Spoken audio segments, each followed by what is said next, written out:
सरगुजा इलाके में Parsa coal block के नाम पर पेड़ों की कटाई का विरोध कर रहे गांव के लोगों को इंसाफ कब मिलेगा और उनकी मांग कब पूरी होगी, इस बारे में अभी कोई कुछ नहीं कह सकता।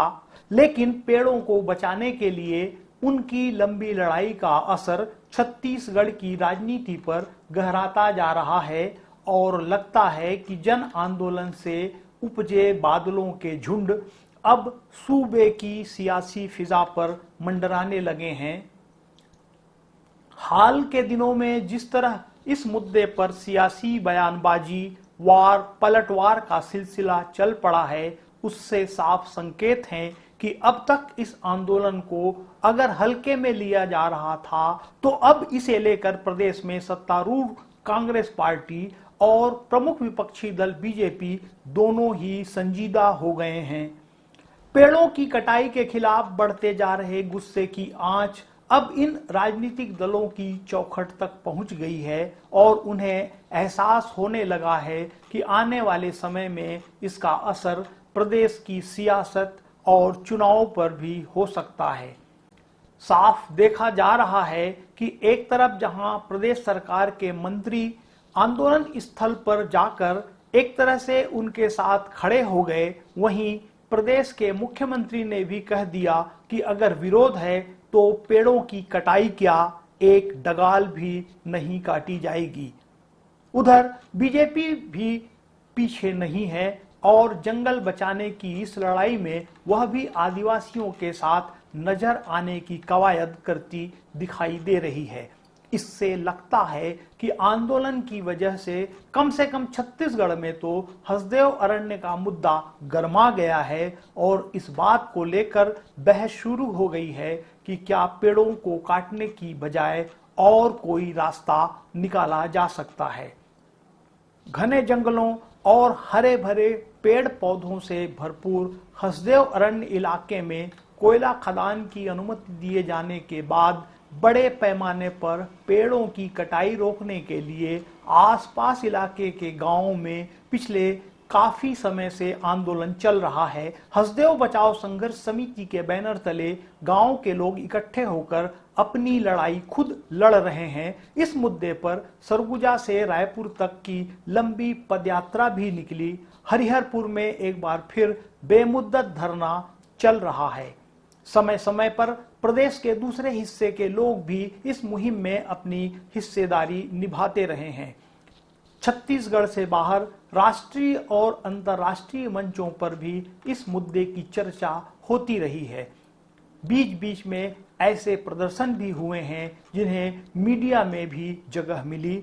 इसी कड़ी में इस हफ्ते की शुरुआत के दिन यानी सोमवार को जब छत्तीसगढ़ सरकार के स्वास्थ्य और ग्रामीण विकास मंत्री टीएस सिंहदेव हरिहरपुर पहुंचे तो एक बार फिर यह खबर सुर्खियों में आ गई, जहां टीएस सिंहदेव ने आंदोलनकारियों से रूबरू होते हुए उनकी पूरी बात सुनी और अपनी बात भी रखी।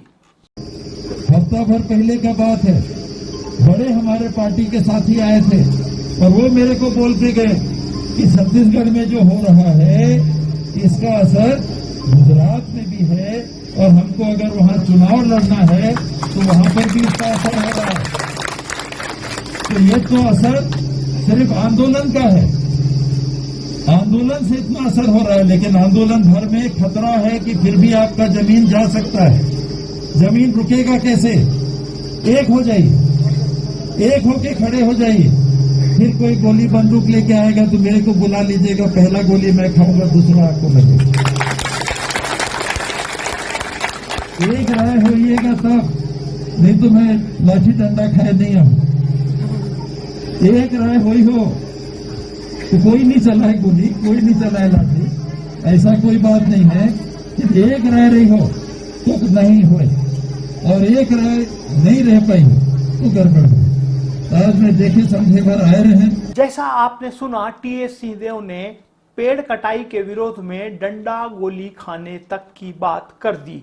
जाहिर सी बात है कि यह सवाल भी अब चर्चाओं में आ गया कि टीएस सिंहदेव की ओर से कही गई इस बात का अब सरकार की ओर से क्या जवाब आता है। जब यह सवाल सीएम भूपेश बघेल के सामने आया तो उन्होंने भी एक तरह से टीएस सिंहदेव की बातों का साथ देते हुए कहा कि अब गोली चलाने की नौबत नहीं आएगी। अगर बाबा साहब नहीं चाहेंगे तो वहां पेड़ क्या, एक डगाल भी नहीं काटी जाएगी। इस प्रकार से ये हमारे बाबा साहब का भी बयान आया है, पहली गोली लगेगी तो मुझे लगेगी कि गोली चलने की नौबत नहीं आएगी, और जो गोली चलाने वाले पहले ही गोली उन पर चल जाएगी जो चलाने वाले हैं उस पर। और जहाँ तक कि बाबा साहब उस क्षेत्र के विधायक हैं, वो नहीं चाहते तो पेड़ क्या, एक डंगाल नहीं कटेगा। मैं फिर से रिपीट कर देता हूँ, यदि टीएस सिंहदेव क्षेत्रीय विधायक और हमारे वरिष्ठ मंत्री हैं, यदि वो नहीं चाहते, जब तक उसकी सहमति नहीं बनेगी, पेड़ क्या, डंगाल नहीं कटेगी। ठीक है। इस बीच भारतीय जनता पार्टी के नेता भी इस मुद्दे को लेकर तेजी से सक्रिय हुए हैं। भाजपा की ओर से पूर्व मंत्री बृजमोहन अग्रवाल और केदार कश्यप ने राजधानी में संवाददाताओं से कहा कि भूपेश सरकार के मंत्री कह रहे हैं हसदेव जंगल उजाड़ने के लिए, अगर गोली चली तो पहली गोली मैं खाऊंगा। उन्हें हसदेव बचाना है तो इस्तीफा देकर लड़ाई में हिस्सा लेना चाहिए। इस मामले में बीजेपी का रुख अब साफ हो गया है और पार्टी ने ऐलान कर दिया है कि बीजेपी पूरी तरह से आदिवासियों के साथ है।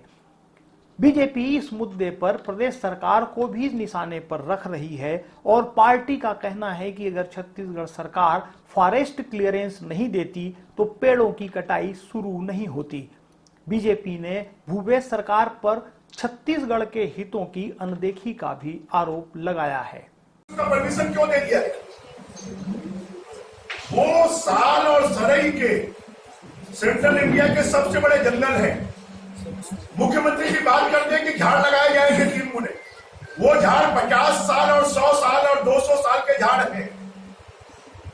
और सरई और साल के जंगल प्राकृतिक होते हैं, उनको लगाया नहीं जा सकता। क्या वैसा जंगल पुनर्निर्मित हो सकता है? अब तक का अपडेट यही है कि हसदेव अरण्य के मुद्दे पर एक तरफ जंगल में आंदोलन चल रहा है और दूसरी तरफ सियासत के मैदान में तलवारें भांजी जा रही हैं। लेकिन इस लड़ाई में कौन कितने मन से साथ जुड़ रहा है, इस पर भी लोगों की नजर है और यह भी देखा जा रहा है कि चुनावी राजनीति को निशाने पर रखकर तमाम सियासी नेता किस तरह बयानबाजी कर खुद भी उलझे हुए नजर आ रहे हैं। इसका एक दिलचस्प पहलू यह है कि प्रदेश में सरकार चला रही कांग्रेस पार्टी इस वजह से निशाने पर है कि उसने हसदेव अरण्य में पेड़ कटाई के लिए फॉरेस्ट क्लियरेंस दिया, जबकि 2018 के चुनाव से पहले उस इलाके के दौरे पर आए कांग्रेस नेता राहुल गांधी ने साफ तौर पर कहा था कि वे आदिवासियों के साथ हैं। आज यही सवाल कांग्रेस के चारों तरफ मंडरा रहा है और लोग जवाब की उम्मीद कर रहे हैं। यह बात भी सामने आई है कि बिजली के लिए कोयला निकालना जरूरी है, ऐसे में अपने घर की बत्ती बंद कर विरोध के लिए आगे आना चाहिए। जवाब में लोगों के बीच से यह प्रतिक्रिया भी आ रही है कि पिछले 150 साल से ही बिजली की सुविधा मिल रही है, लेकिन प्रकृति से मिलने वाले हवा, पानी, ऊर्जा के सहारे जिंदगी तो पहले भी रही है। क्या अब कुदरत से मिलने वाली इस एनर्जी के एवज में आधुनिक ऊर्जा की सुरक्षा की कीमत पर समझौता किया जा सकता है? सियासी मैदान पर चल रही इस कवायद का दूसरा दिलचस्प पहलू भी गौर करने लायक है। उधर बीजेपी भले ही खुद को इस मुहिम में हिस्सेदार बताकर आदिवासियों के समर्थन में खड़ी हो रही हो, लेकिन बीजेपी के सामने यह सवाल उठ रहा है कि क्या पूरी भूमिका सिर्फ राज्य सरकार की है? कोयला खदान की मंजूरी तो केंद्र सरकार से मिली है। यदि सही में पेड़ों की कटाई का विरोध करना है तो केंद्र सरकार पर दबाव बनाकर खदान की मंजूरी को निरस्त कराया जाना चाहिए। छत्तीसगढ़ में बीजेपी के कार्यकाल में भी कोयला खदान और इसके एवज में पेड़ों की कटाई की गई है। ऐसे में सवाल उठाने वाले भी सवालों के घेरे में दिखाई दे रहे हैं और सूबे के लोग इस सवाल का जवाब भी तलाश रहे हैं कि कौन किस अंदाज में सियासत कर रहा है और इससे होने वाले नफा नुकसान का गणित क्या है। सियासत अपनी जगह है और अपने रास्ते पर आगे बढ़ रही है, लेकिन हसदेव अरण्य में पेड़ों को बचाने का मुद्दा भी अपनी जगह है, जिसने फिलहाल तो छत्तीसगढ़ की सियासत में हलचल मचाकर एहसास करा दिया है कि आम लोग यदि अपने पर्यावरण को बचाने के लिए लड़ाई के मैदान पर उतरते हैं तो उसकी गूंज कभी न कभी तो जिम्मेदार लोगों तक पहुंचेगी ही। उनकी बातों को सुनना नहीं चाह रहे सियासी लोग भी अपने कान बंद नहीं कर सकते।